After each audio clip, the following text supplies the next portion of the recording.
የአእላፋት ዝማሬ ተቃውሞ ገጠመው። በውስጥም ፈተናው ብዙ ነውና እንዲው ነገሮች ጊዜያቸውን የጠበቁ ቢሆኑ ምሳሌ ቤተክርስቲያን እንደምታው ዘመድኩንን ጨምሮም ሌሎቹ ዛሬም ቅሬታቸውን እየገለጹ ይገኛሉ። ስለዚህ የተዘጋጀው ነገር ይሄን የናንተን ድካም ለማጥፋት የናንተ ከተሰማ በኋላ እነ ሄኖክ ቦሌ በኩረ መዘምራን ኪነ ጥበብ ወልደ ቂርቆስ ልዩ ሽልማት ተበረከተላቸው። የኢትዮጵያዊው ጃንደረባ ትውልድ ከታምሪን ሞተርስ ጋር በመተባበር ጃክ ኢ ሰላም ጤና ይስጥልን ውድና ኩራት ቤተሰቦች እንዴት አላችሁ? እንዴት ቆያችሁ? እንዴት ሰነበታችሁ? እንግዲህ ይህ ያሮስ ነው። በዛሬ መረጃችን በስፋት የተለያዩ ጉዳዮችን እናያለን፣ እንመለከታለን፣ እንቃኛለን። ስለዚህ ጉልበት እንዲኖረው አድርጎ መረጃው በማዳረስ ከጎናችን ቁሙ እያልኩኝ በቀጥታ ወደ ቪዲዮቹ አመራለሁ። ሰላም ጤና ይስጥልን እንዴት አላችሁ?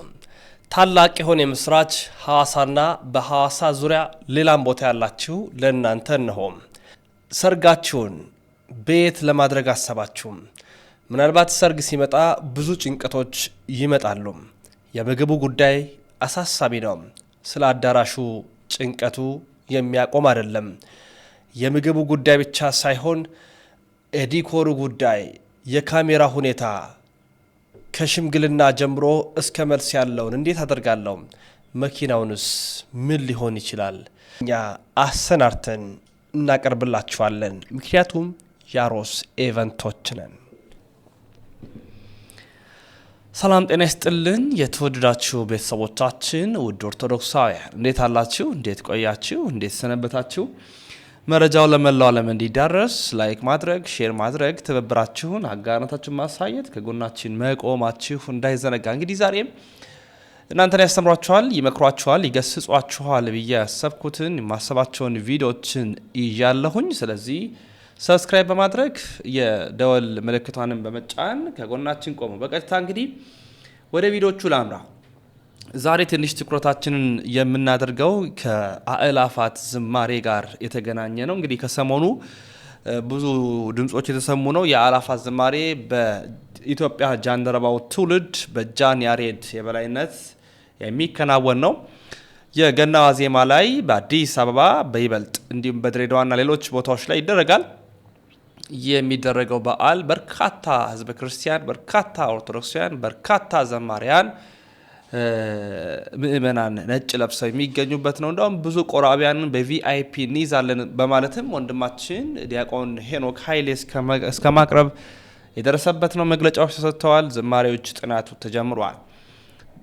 እለቱ እየቀረበ በመጣ ቁጥር ደግሞ አንዳንድ የተቃውሞ መልእክቶች ይሰማሉ፣ ይደመጡበታል እና እሱን አሳያችኋለሁ መለስ ብዬ ማለት ነው። በዋነኝነት ግን ቀድመን እንድናይ የምፈልገው የኪነ ጥበብ በኩረ መዘምራን ኪነ ጥበብ ወልደ ቂርቆስ ደስ የሚያሰኝ በእውነት 40 ምናምን ዓመታት በላይ በዝማሬ ህይወት ያገለገሉ ለዚህ ቤተክርስቲያን ድምጽ የሆኑ ዝማሬያቸው የማይጠገም ወደ ጸሎት ይሁን እንደውም ጸሎት እንደ ቸርነት ለምሳሌ ዝማሬያቸውን በኩረ መዘምራን የሚገባቸውን ልክ ያገኙ ታላቅ አባታችን ናቸው። ስለሳቸው አስደናቂ የመኪና ሽልማት ተበርክቶላቸዋልና ሲንመልከት የኢትዮጵያዊው ጃንደረባ ትውልድ ከታምሪን ሞተርስ ጋር በመተባበር ጃክ ኢ 30X የተባለ ዘመናዊነቱን የጠበቀ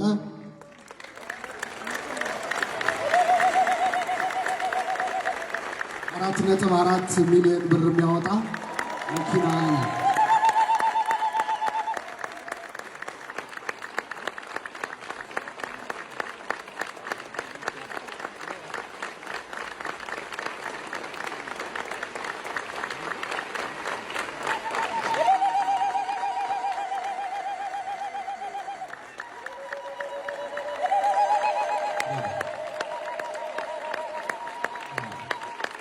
እንግዲህ ይሄ አቤት የዚያን ጊዜ ማለት የሚያስብለው ባል ነው። ስለዚህ በጣም ደስ የሚያሳይ ነገር ስለሆነ ምን እንደተሰማው ኪነን ራሱን እንጠይቀውና ብፁዕ አባታችንም ስለቸኮሉ አሳርገን የመራጎራችን ፍጻሜ ነው።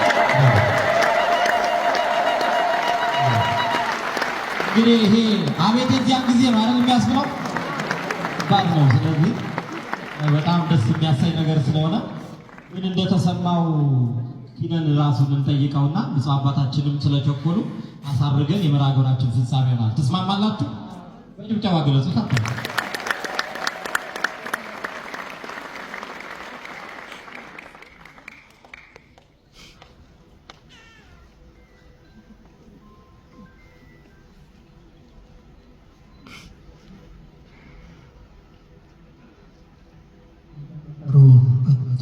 በኩረ መዘምራን ሊቀ መዘምራን ኪነ ጥበብ ወልደቂሮስ ናችሁ የእግዚአብሔር ቤተሰቦች፣ ከሁሉ አስቀድሞ ቸሩ አምላክ እግዚአብሔር በቸርነቱ በምሕረቱ በይቅርታው ጠብቆ ከዚህ ሰዓት ከዚህ ዕለት ስላደረሰን እንደዚህ ባለ መልኩ ለምስጋና የሰበሰበን አምላካችን ክብር ምስጋና ለእሱ ይሁንልን። እንደምን ዋላችሁ? እንደምን ዋላችሁ? ድምፅ አልተሰማም። እንደምን ዋላችሁ? አሜን። እግዚአብሔር ይመስገን፣ ስሙ ለዘላለም ይመስገን። በእውነት ሊቀ መዘምራን ሕፃን ሆነን መዝሙራቸውን እንሰማ ነበር። አካል አንተዋወቅም፣ በመዝሙራቸው እናውቃቸዋለን። አጋጣሚ ሆኖ አላውቅም፣ እሳቸው ይነግሩኛል። አሁኑ ቄስ ገዳሙ ለምሳሌ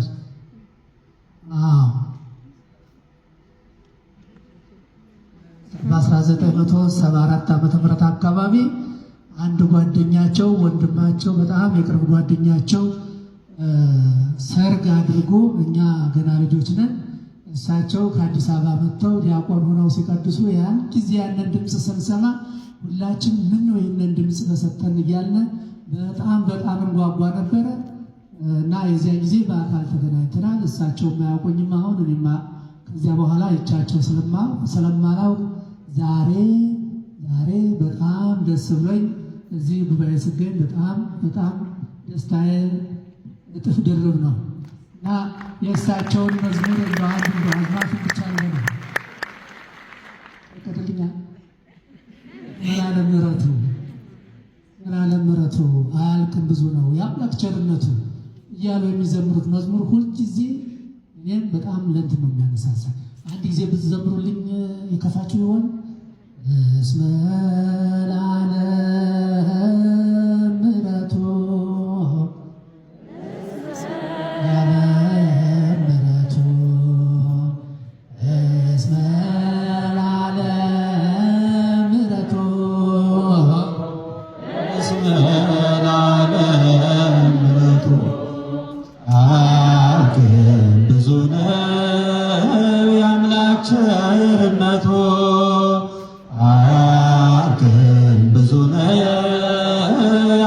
ቸርነቱ ከማርያም የነሳው ያ ቅዱስ ሥጋው ከማርያም የነሳው ያ ቅዱስ ሥጋው ቀራንዮ ሲኦል የሚያሳዝን ነው።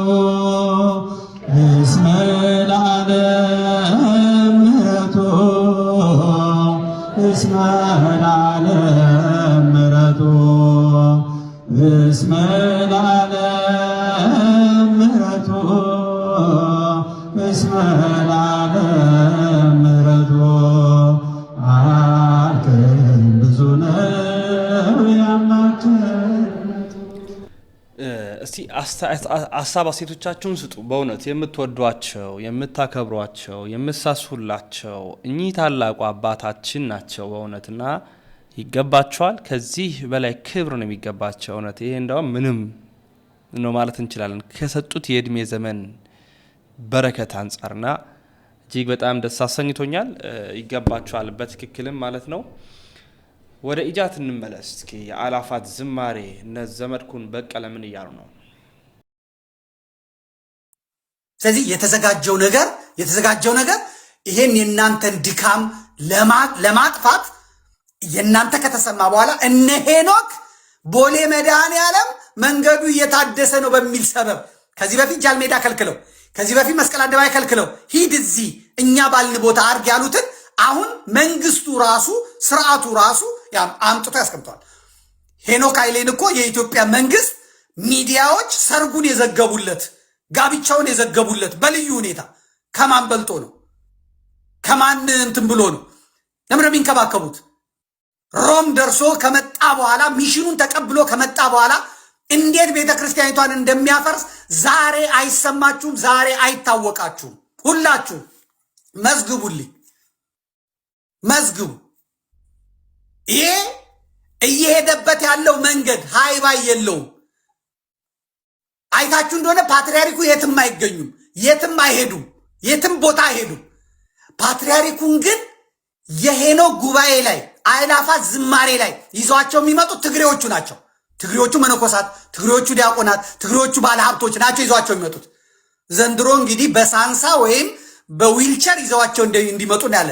ሞገስ ለመስጠት ቅቡልነት እንዲኖረው ለማድረግ ነው ይህን የሚያደርጉት። ቲክቶከሮቹ መመሪያ ተሰጥቷቸዋል። ልንገርህ፣ ቲክቶከሮቹ መመሪያ ተሰጥቷቸዋል። እስላሞቹ ሳይቀሩ የቦሌው ላይ የመስቀል አደባባዩ የአእላፋት ዝማሬ ላይ እንገኛለን ብለው እንዲሰሩ ተነግሯቸዋል። አርቲስቶቹ ተነግሯቸዋል። በአጠቃላይ ማለት ነው። ከዛ ማን ነው የሚዘግበው? አርቲስት ቲቪ ይዘግበዋል፣ ሬዲዮ ፋና ይዘግበዋል፣ ኢትዮጵያ ቴሌቪዥን ይዘግበዋል፣ ምኑ ይዘግበዋል በቶፕ ቪው። ከዛስ ማን ይወስዳሉ? እነ ዋሽንግተን ፖስት አምና ሰጥተውታል፣ አይተዋል። እነ ቢቢሲ እነ አልጀዚራ ከዛስ ይዘው ይቀርባሉ። ይሄው እኮ እናንተ የምትሉት ውሸት ነው ይሏቸዋል። ይሄው ህዝቡ እያመለከ እኮ ነው፣ ነፃነቱ እኮ እንዳለ ነው። አዲስ አበባ ምን ሆነ? እስካሁን ዳርዳሩ ነው እንጂ የታረደው አዲስ አበባ መሃሉ ምን ሆነ? መሃሉ ዳር የሚሆንበት ዘመን ግን እየመጣ ነው። ይሄ መታወቅ አለበት። ስለዚህ አይቀርም። እኔ ዘመቻ አዘጋጃለሁ። የሚከለከለው መስቀል አደባባይ ለመምጣት ሰንደቅ ዓላማ ይዞ መምጣት አይቻልም። አንድ ጥቁር ልብስ መልበስ አይቻልም። ሁለት ጥቁር ልብስ የሚለብሰውን አባሩት ተብለዋል። እነ ሄኖክ ማለት ነው። የመስቀል አደባባይ የግድ ይደረጋል ብለዋል እነ ዳንኤል ክብረት። የአሜሪካውን የእናንተን የኮሚቴውን ለመቀልበስ ከዚህ ውጭ የለም። ነፃ ትራንስፖርቱን ላይ ይቀርባል ተብሏል። አውቶቡሶች፣ መኪናዎች ወደ መስቀል አደባባይ የሚመጡትን ኦርቶዶክሳውያን እንኳን አንሄድም ቢሉ ፕሮቴስታንቶቹ ልክ እንደናሰግድ ነጠላ ለብሰው እንዲመጡ እንዲገኙ ተብሏል፣ ተነግሯል። ለዚሁ ጉዳይ ውጭ ጉዳይ ሚኒስትሩ ቅድም አሳይቻለሁ፣ አምጣው። ውጭ ጉዳይ ሚኒስትሩ ሻሸመኔ ምስራቅ አርሲ ሄዶ ነው የመጣው። አሁን ስብሰባ አድርጎ ተመልከት ምን እንዳደረጉ። ዜናውን የዘገበው ደግሞ የአማራ ሚዲያ ኮርፖሬሽን ነው። የምዕራብ አሩሲ ዞንና የሻሸመኔ ነዋሪዎችን ያሳተፈ ህዝባዊ ውይይት በሻሸመኔ ከተማ እየተካሄደ ነው ይልና በውይይት መድረኩ ተመልከት። የውጭ ጉዳይ ሚኒስትር ጌዲዮን ጢሞቴዎስ ዶክተር፣ የአማራ ክልል ብልጽግና ፓርቲ ቅርንጫፍ ጽህፈት ቤት ኃላፊ ይርጋ ሲሳይ እና የኦሮሚያ ክልል ብልጽግና ፓርቲ ቅርንጫፍ ጽህፈት ቤት የአደረጃጀት ዘርፍ ኃላፊ መንግስቱ በቀለ ዶክተር ተገኝተዋል። በውይይቱ የልዩ ልዩ ማህበረሰብ ተወካዮች፣ የሀገር ሽማግሌዎች፣ የሃይማኖት አባቶችና ወጣቶች ተገኝተዋል ይላል። ጌዲዮን ጢሞቴዎስ አሩሲ ሄዷል። ውጭ ጉዳይ ነው። ስለዚህ አሁን እናንተ የምትከሱትን ክስ ጌዲዮን ጢሞቴዎስ ይኸው አወያይቻለሁ፣ የሃይማኖት አባቶች ነበሩ ይላል። እነ ታጋይ ደግሞ አሉ፣ እነ ቄስ ታጋይ ደግሞ አሉ። ምንም የተደረገ የለም እንደውም የሞቱት ሌላ እምነት ተከታዮች ነው ብሎ ነው ሪፖርት ያቀረቡት። ስለዚህ ይሄን አያይዘው ሊያረጉ ብሏል። ማደርገው ምንድን ነው? ቀን በቀን በቴሌቪዥንም ቴሌቪዥኑ ሲፈልግ ይዘጋ አእላፋት ዝማሬ እስኪቀርብ ድረስ በቴሌቪዥኔም በቲክቶኬም በቴሌግራሜም የታረዱትን የአሩሲ የታረዱትን የተጨፈጨፉትን የተቃጠሉትን ከሄኖክ ኃይሌ ፎቶ ጋር ከሄኖክ ኃይሌ ቪዲዮ ጋር ከሄኖክ ኃይሌ ሚስት ጋር አድርጌ እለጥፋለሁ። ሂዱ እያልኩ ማለት ነው። የምትሄዱ ሰዎች ጥቁር ልበሱ እያልኩ ማለት ነው። አለቅ። ይሄን ለመቀልበስ የሚደረግ ነገር አልሰማም፣ አንቀበልም። ከአሁኑ ቪዲዮ መስራት ጀምረዋል። የሚገርም ነገር ምንድን ነው የሚቅመው ይሄ ልጅ? ትግሬዎች ናቸው የሚሰሩት። በሚገርም ሁኔታ ነው የምነግርህ። ፕሮቴስታንቶች ናቸው እየሰሩብኝ ያሉት። ምንድነው የልጅ የሚለው? ምንድነው ይሄ የሚለው? ምንድነው የሚናገረው? ልክልህ እችላለሁ፣ ልናዳምጥ እንችላለን። በውስጥም ፈተናው ብዙ ነውና እንዲው ነገሮች ጊዜያቸውን የጠበቁ ቢሆኑ ምሳሌ ቤተክርስቲያን እንደምታውቁት ዕለተ ዓርብ ላይ ያላት በህማማት ያላት ዝማሬ በህማማት ያላት አገልግሎትና በትንሣኤ ያላት አገልግሎት አንድ አይደለም። ኦርቶዶክሳውያን በህመማቸው በሞታቸው ጊዜ የሚኖራቸው እንትንና በትንሣኤያቸው በደህና ጊዜ ባላቸው ጊዜ የሚኖራቸው እንትን ይለያያልና ከዛ ውጪ ግን ቅድም የነገርኳችሁን ነገር ያዙልኝ። የራሺያ ቤተክርስቲያን ጋር በቅርብ ውይይት ይኖረናል። የራሺያ መሪዎች ጋር በቅርብ ውይይት ይኖረናል። የግብጽ አባቶች ጋር ውይይት አለን በቅርብ። አርሜኒያ ቤተክርስቲያን ጋር ምሳሌ የአርሜኒያ የእንትን ኃላፊያቸው በምታዩት መሰረት ሚቲንግ አድርገናል። አርሜኒያ እዚህ ጋር እንደዚህ ብዙ ላለማሳየት ማለት ነው። ሲሪያ ኦርቶዶክስ ጋር ውይይት አድርገናል። እንደምታውቁት አሁን ሲሪያ፣ ኢራክ ኦርቶዶክሶች ምናምን እዚህ ፐብሊክ ዋች ሊስት ስፔሻል ዋች ሊስት ላይ ነው ያሉት። እንደምታውቁት ኢትዮጵያ አሁን ከነሱ ውስጥ እንዳንድ በቅርቡ ትገባለች በእርግጠኛነት ነው የምነግራችሁ። ኦርቶዶክሳውያን በሰላም ማምለክ አለብን። እዚህ የአእላፋት ዝማሬውን በተመለከተ መቼም አእላፋት ዝማሬን የሚቃወም ሰው የለም። ይሄ ግልጽ ነው። ምሳሌ ባለፈው ብር ሲሰበሰብ ብር ከሰጠውት ሰዎች ውስጥ አንዱ እኔ ነኝ። እደግፋለሁ። ግን ጊዜው ሁኔታው ግን የኦርቶዶክሳውያንን ሞት የሚሸፍን መሆን አለበት ብዬ አላምንም። ገብቷቸዋል። አሁን የሚደረጉ ነገሮች ግን ከበር መሆን የለባቸውም። ዋይት ሃውስ ገብተን የተነገረን ይሄ ስለሆነ ባጭር ይህ ስለሆነ ማለት ነው። ኢትዮጵያ ውስጥ በቃ ይሄ ሻማ ጧፍ ይዘህ እልል እያልክ ታመሰግናለህ። ቢቢሲ አልጀዚራ ምናምን ይዘግበዋል ያንን።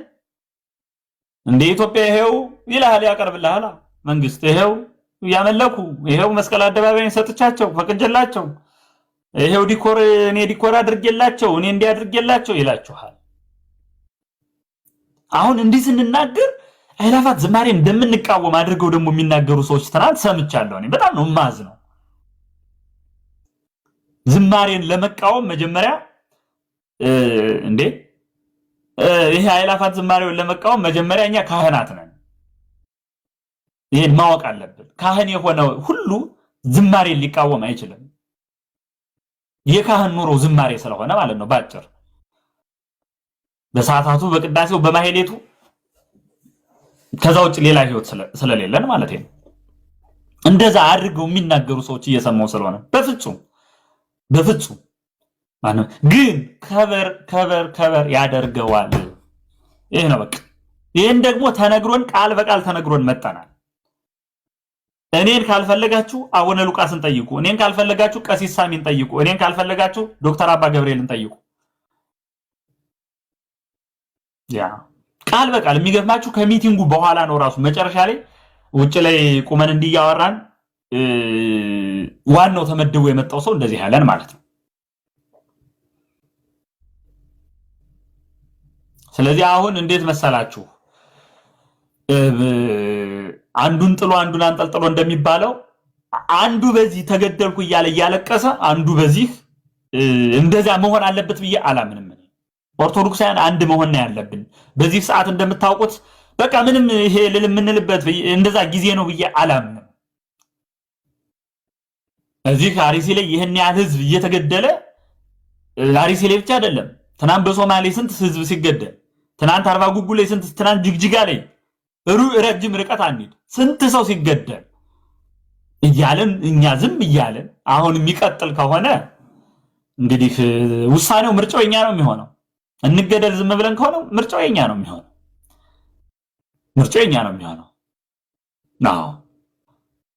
ለመዘመርም ለማልቀስም ምን ለማለትም ግን ጊዜ እንዳለው አምናለሁ።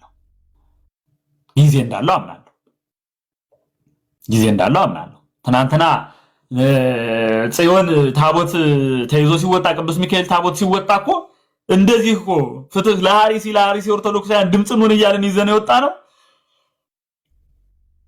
መዘመሩ እንትን ብሎን አይደለም። ይህ መታወቅ አለበትና እንደው አንዳንዴ እኛን አጀንዳ የቀየርን አስመስሎ ራስ አጀንዳ ለማስቀየር የሚከዱ ነገሮች ብዙ ጥቅም አላቸው ብዬ አላስብም። ሁላችንም ኦርቶዶክሳውያን ስለሆነን ማለት ነው። ይህንን በደንብ ብንይዘው። ከዛ ውጭ ኦርቶዶክሳውያን ወገባችሁን ታጠቁ። አንዳንድ እንግዲህ እንዳልኳቸው አሁን እየሄድንባቸው ያሉ አንዳንድ ጉዳዮች ብዙ ነገር የሚጠይቁ ናቸው። ምሳሌ የራሺያ ኦርቶዶክስ የራሺያ ቤተክርስቲያን እና የራሺያ መሪዎች ጋር በቅርብ የምናደርገው ውይይት ብዙ ነገር ይዞ ሊመጣ እንደሚችል እናስባለን። አሁን ምሳሌ እዚህ አሜሪካ ያለውን ያገኘንበት መንገድ ወደዛም ደግሞ ሲሄድ ማለት ነው እና ወገባችሁን መታጠቅ አለብን። ለመሰላችሁ አሁን እጅ መስጠት የለብንም። እመቤቴን እውነቴን ነው። እጅ መስጠት የለብንም። አሁን የጀመርነውን ነገር ይኸውላችሁ መሰናከል ከፊት ለፊታችን ካለ ያን መሰናከል እያነሳን መቀጠል አለብን ብዬ አምናለሁ። ይሄ አቋሜ ነው። የሚከራከረኝ ካለ መግባት ይችላል። ይሄ አቋሜ ነው። በኦርቶዶክሳውያን ሞት እኔ ከዚህ በኋላ በኦርቶዶክሳውያን ሞት እንዲና እንዲህ እያሉ የሚሄድ ሰው ብዙ ያስከደናል ብዬ አላስብም። ጥምቀትም ልደትም ምንም ያልተከበሩባቸው ጊዜያት አሉ። በነገራችን ላይ ሂዱ። እኔ ምሳሌ ያደኩበት ደብር ምናልባት ዲያቆን ኃይሌ ካለ ግባና እንደው አንዳንድ ወረብ ትልላቸዋለህ ወንድሜ። ያደግንበት ደብር ምሳሌ የልደት ያልተቆመበት ጊዜ አለ። ያልተቆመበት እንደው እየታሰበ ማለት ነው። እንደው በስደቱ ነው ታቦቱን ይዘው ያሉት አለ። መልካ ኢየሱስ መጨረሻው ላይ ምንድን ነበር የሚለው? ኢየሱስ ክርስቶስ ሊቀ ካህናቴን አስተጋባና በትረፍቅ መካነስ መዝረዋን አግብርቲከኒ ነው እያሉ አሻሚ ነገሮች አሉት። እንግዲህ ቪዲዮውን አሳይቻችኋለሁ፣ ተከታትለን ተመልሰናል። አሻሚ ነው ብዬ ያሰብኩት ምንድነው እንግዲህ እነ ዘመድኩን በቀለ ያው እንደምናስተውሰው አርሲ ላይ በነበረው ነገር ያው ተሶን የተቃውሞ መልእክቶች ተደምጠው ነበር። አሁን ደግሞ አላፋት ዝማሬ ከዛሬ 3 ዓመታት በፊትም ነበር፣ አሁንም ይደረጋል። ያንን ተከትሎ የወጣ ድምጽ ነው ወይም የተላለፈ ያለ መልእክት ነው። እንግዲህ በዚህ ላይ እኛ ምንም አንልም። የእናንተን ሐሳብ ግን እንድታስቀምጡ እንጋብዛችኋለን። የራሳችሁን ሐሳቦች አስቀምጡ ለማለት እንወዳለን። ሌላ አላፋት ዝማሬ ላይ ሌላ አንድ ወንድማችንም አንድ መልእክት አቀረበ። እንግዲህ እስቲ እናድምጠው። እሱ ነው ይድረስ በኢትዮጵያ ኦርቶዶክስ ቤተክርስቲያን ላላችሁ መምህራን፣ ምእመናን እንዲሁም ደግሞ አላፋት ዝማሬ ለምታዘጋጁ እህት ወንድሞች በተለይ ለኢትዮጵያ ጃንደረባ ይድረስ ለማለት ነው። ማህበረ ቅዱሳንም ሆነ ዘክረ ቅዱሳንም ሆነ ይሄ ነገር ይመለከተናል ብላችሁ እዚህ ስላላችሁ ይድረስ። በአሁኑ አላፋት ዝማሬ ላይ ለገና ይካሄዳል እየተባለ ላለው ያው ለፋሲካም ሊሆን ይችላል ብዬ ገምታለሁ። አላውቅም፣ ሰሚ ኢንፎርሜሽን የለኝም። ግን ስለ አርሲ፣ ስለ ወላይታ አብያተ ክርስቲያናት፣ ስለ ጎንደር ላይ ስላለው ይሄ የመንፍቅና እርምጃ ወንጌላዊ ቤተክርስቲያን ይቅርታ ቢጠይቅም አርሲ ላይ ስላለው ይሄ እስላሚክ የሆነ መረሸን ስለዛም ጉዳይ ከዛ ባለፈ ደግሞ ብቻ ስላሉት ችግሮች በአጠቃላይ ምህላም ሆነ ቃለ መጠይቅም እንጠብቃለን። እንደ ኦርቶዶክስ ያው ብዙ ሚዲያዎች ይመጣሉ የሚባል ወሬ አለ። እኔ ሰም ኢንፎርሜሽን አላቅም ብያለሁ ብዙ ነገር፣ ግን ብዙ ሚዲያዎች እንደሚመጡ እየተነገረ ነው። ቲቪን ኢቢኤስን እና ያለውን ኦፖርቹኒቲ መጠቀም ነው። ነገ ከነገ ወዲያ ነጭ ብቻ ተለብሶ የሚዘመርበት ስለ ተዋህዶ ምንም ግድ የማይሰጣቸው ሰዎች በልባቸው የመነፈቁ በአፋቸው ግን ክርስቶስ ክርስቶስ የሚሉት ማህበር ተብሎ የሚወቀስበት ዘመን እንዳይመጣ ካሁኑ ሁላችሁም ሼር እያደረጋችሁ ኮፒ ሊንክ የሚደረገውን እያደረጋችሁ እንዲደርስ ማድረግ ነው። ያው የህዝብ ድምጽ ነው ብዬ አስባለሁ ይሄ ነገር እና እግዚአብሔር ይጨመርበት እነሱ ጋርም እንዲደርስ ከፈጣሪ ጋር እናንተም አስባችኋል ብዬ አስባለሁ። እንግዲህ እንደ ወንድም እንደ አንድም አማኝ ለአድቫይስ ለመስጠት ነው። ከዛ በተረፈ ጎንደር ላይ ያለው ነገር ይታወቃል። አርሲ ላይ ምናምንና ቢያንስ ከትኬቱ ላይ ይህን ያክል ባይባልም ወይም ደግሞ እዛው ጋር የገቢ ማሰባሰቢያ ቢደረግ አሪፍ ነው። ምክንያቱም ጎንደር በረሃብ ምክንያት ነው ብዙ ሰው እየመነፈቀ ያለው። አርሲ ላይ ያለው ሰውም ችግር አለበት። ያው ከደረሰበት ጉዳት አንጻር ፋይናንሻሊ ጉዳት እንደሚመታ ይታወቃል። እና የብር ማሰባሰብ ሄዶ የማጽናናት እነዛ ቦታዎች ላይም የተለያዩ አይነት እንደ አላፋት ያሉ ዝግጅቶችን ማዘጋጀት፣ ሴሬሞኒዎችን መዘርጋት ግድ ይላል ማለት ነው። እና ይሄን ባታረጉ የትውልድ ተወቃሽ ስለምትሆኑ ቀድሜን የተናገርኩት አስቡበት። ቤተክርስቲያን ለነጭ መልበስ ጊዜ ብቻ አይደለችም። ያው ወቀሳ ሳይሆን ከትህትና ጋር ነው ጥያቄን እያቀረብኩ ያለሁት። እና ያው መቼስ ሰው ምክር ከሰጠ በኋላ አያፈገፍግምና በምትጠሩኝ ነገር አለ፣ በምትጠሩን ነገር አለን። ያው ምእመኑም ይሄን ይጋራል ብዬ አስባለሁ። እስቲ የምትጋሩ ሰዎችም ኮሜንት ላይ መግለጽ ትችላላችሁ። ወይም ደግሞ ባለው እይታ ቪው መጠንና ባለው ቫይራል በሚወጣበት መንገድ አውጥታችሁ በሚደርሳቸው ሰዓት ይህንን ስሜት የሚጋራ ሰው ይታወቃል ብዬ አምናለሁ። ይህን ይመስላል። የተወደዳችሁ ቤተሰቦቻችን እንግዲህ በሌሎች መረጃዎች እኛ እንመለሳለን። የአእላፋት ዝማሬ ምን ገጠመው የሚሉ ጉዳዮችንም በስፋት በሌሎች መረጃዎች እንተነትናለን። የዛሬ መረጃዎቻችን ይህን ይመስላሉ። በሌሎች የቪዲዮ መረጃ ማስረጃዎች እስክንመለስ ስናበት ንሰናይ ቆይታ ይሆንላችሁ።